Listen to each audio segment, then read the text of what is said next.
ከተዝናናሁት የተከፋውበት ነገር ይበልጣል ብዬ ነው ያሰብኩት። ማለቴ በወሬ ሩቅ ሆነን እዛው አገር ቤት ሆነን እናቅ ነበረ። ዛሬ ግን እዚህ በቅርቡ እዚሁ ራሳቸው ከሚሰሩ ሰዎች አንደበታቸው ከብዙዎቹ ሰምተናል፣ ሄደንም በአካልም አይተናል። እንግዲህ እሱን ውስጤን የተሰማኝን እዚህ ሶሻል ሚዲያ ላይ በታሪክ ላስቀምጠው ብዬ ዛሬ መጥቼ ያወራሁት። ሶሻል ሚዲያ ላይ የማዳም ቅመም ተብለው የሚጠሩ አንዳንድ እህቶቻችን ሶሻል ሚዲያ የሰጣቸው ስም ነው። እኔ ትክክለኛ ስም ይሁን ትክክለኛ ያልሆነ ስም ይሁን አላውቅም፣ ግን እነዚህ ጠንካራ ሴቶች በጣም ነው የሚገርሙ።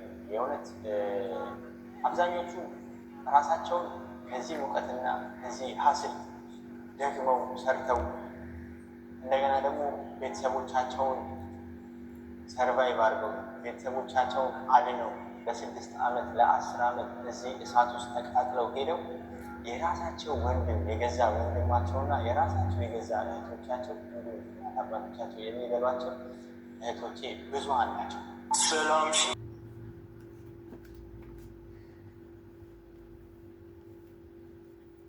ሰላም አለይኩም ወራህመቱላሂ ወበረካቱ። ውድ ግሪስ ፋሚሊዎች እንዴት ናችሁ? ደህና ናችሁ? እኔ ጋር ሰላም ነው። ዛሬ የመጣሁላችሁ እንግዲህ ማታ ይሳቅ ለቆ ነበር ቪዲዮ እና ያው ስላልተመቼ በሰዓቱ መስራት አልቻልኩም። ነገር ግን ማለፍ ደግሞ አልፈለኩም።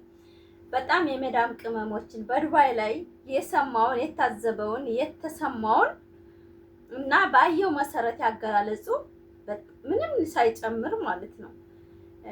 የመዳም ቅመም ስንባል ቀለል አድርጎ የሚያንሰው ስላለ በቃ ይሄን ነገር ማስቀመጥ አለብኝ ዩቲዩብ ላይ ማስታወሻ ነው ለሰው ልጅ በቃ ማለፍ አልችልም ሲል ተሰማኝ እኔ ማለት ነው። ማለት አንድ የመዳም ቅመም ረከስ አድርጎ የሚያናለና አላማ እንደሌለንና አላማ ቢስ እንደሆን አድርገው ይሄንን መስዋዕት የምንከፍለውን ነገር እንደሆነ ነገር አድርገው የሚያስቡ ሰዎች አሉና ኢሳ ስለገለጽክልኝ በጣም አመሰግናለሁ። ቀለል አድርጎ ነው የገለጸው።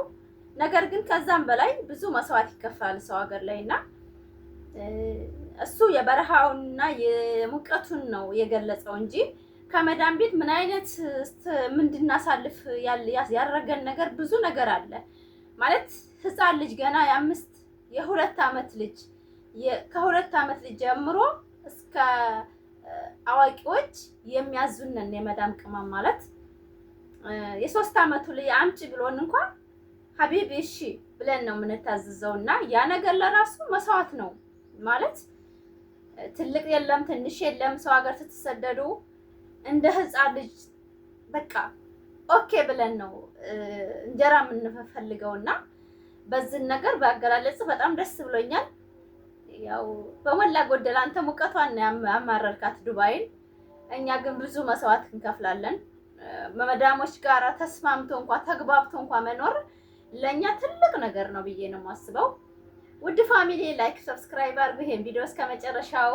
እኔ እሱ በገለጠው ላይ ስደት ማለት ትምህርት ቤት ነው። ስደት ብዙ ነገር ያሳያችኋል፣ ብዙ ነገር ያስተምራችኋል፣ ትዕግስትን ያስተምራችኋል፣ ሰው ጋር እንዴት እንደምትግባቡ ያስተምራችኋል። በስ ኢትዮጵያ ላይ ሆነን አሁን ስንጋጭ እንኳን ትዕግስት የለንም። ሰው ሀገር ላይ ግን ስትጋጩ እውነት ተበድላችሁ እንዳልተበደላችሁ ኦኬ ሶሪ ብላችሁ ነው የምትኖሩት። ማለት ማንም የላችሁም ከፈጣሪው ሌላ ማለት ነው። እና ይሄ ነገር በእውነት በጣም ነው ታሪክ ነው የሚመስለኝ እኔ ሰው ሀገር ኑሮ ማለት ነው። ግን የመዳም ቅመሞች የማይረቡ በጎች አህያዎች ስንባል እኛ የዋህነት የሚያጠቃን ሰው ሀገር ችግርንም መከራንም ስላየን ያ ሰው ይሄ ነገር በቃ እንደኛ ይሆናሉ ብለን ስለምናስብ ነው። ብዙ ችግር ስለምናሳልፍ ሌላውም ሰው እንደዛ ያጋጥመዋል ብለን ስለምናስብ የዋህ ነው የምንሆነው። ማለት ታለን ብናካፍል ደስ ይለናል። ርህራሄን ነው የምንማረው።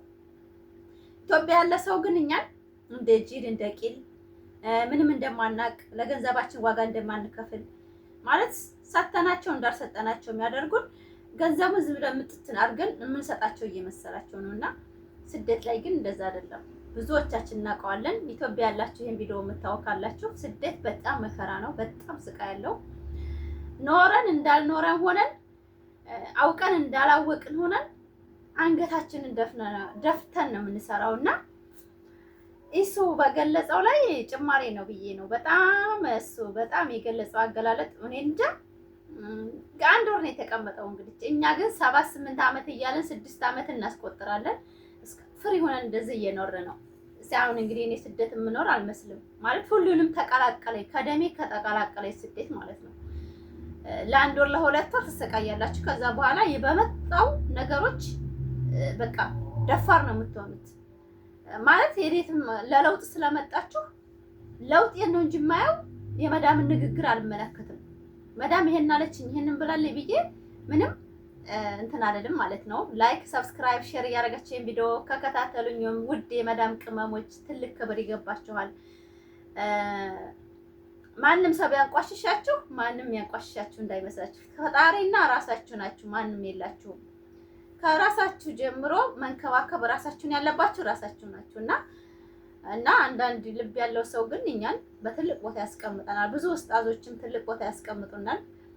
የኛ የምንከፍለው ዋጋ ማንም እየከፈለ አይደለም። ኢትዮጵያ ላይ ምንም በሉት ኢትዮጵያ ላይ ሰርቶ ለፍቶ የሚያገኝ ሰው ለፋ ብሎ አይባልም። ለፋ ብሎ የምትባለው የመዳም ቅመም ወንድም ሴትም የመዳም ቅመም ፊታቸው እንኳን ይበቃል። ስርባቸው እንኳን ለራሱ ማለት ዝቅ አድርገው ሲጠሩን እንኳን ለራሱ ሰው እንደ ሰው ልጅ እንኳን ማንቆጠርበት ደረጃ ድረስ ነው የሚናገሩን። ከዳማ ሸቃላ ሸለችም እንዴ ምናምን ስትባሉ ግን ምን ይሰማችኋል? ያው እኛ ብሩን ስለምናይ ምንም አይመስልን በስራቸው ሆነን። ነገር ግን ኢትዮጵያና ኢትዮጵያዊ ትናወራ ሸቃላ ማለት ሰራተኛ ማለት ነው። ምንም ነውር የለውም። ማንኛውም ሰው ካልሰራ ማግኘት። አንዳንድ ሙክ ደግሞ የሌላቸው አረቦች አሉ። ታዲያ ከዳማ ይስሉሽ በጣም ነው የሚያናደው። በእውነት በጣም ያናዳሉ። መልስ ከሰጣችሁ የዛለታ ከስራ ትባረራላችሁ። እና እሱ ስለገለጠው ነው ይሄንን ያቀረብኩትና ላይክ ሰብስክራይብ ያደረጋችሁ በሌላ ቪዲዮ ባሪፍ ቪዲዮ መጣለሁ። አበረታቱኝ። እኔንም ገደፍ አድርጉኝ። አሪፍ ነገሮች እንደምሰራ ተስፋ አደርጋለሁ። አሰላሙ አለይኩም ወራህመቱላሂ ወበረካቱ።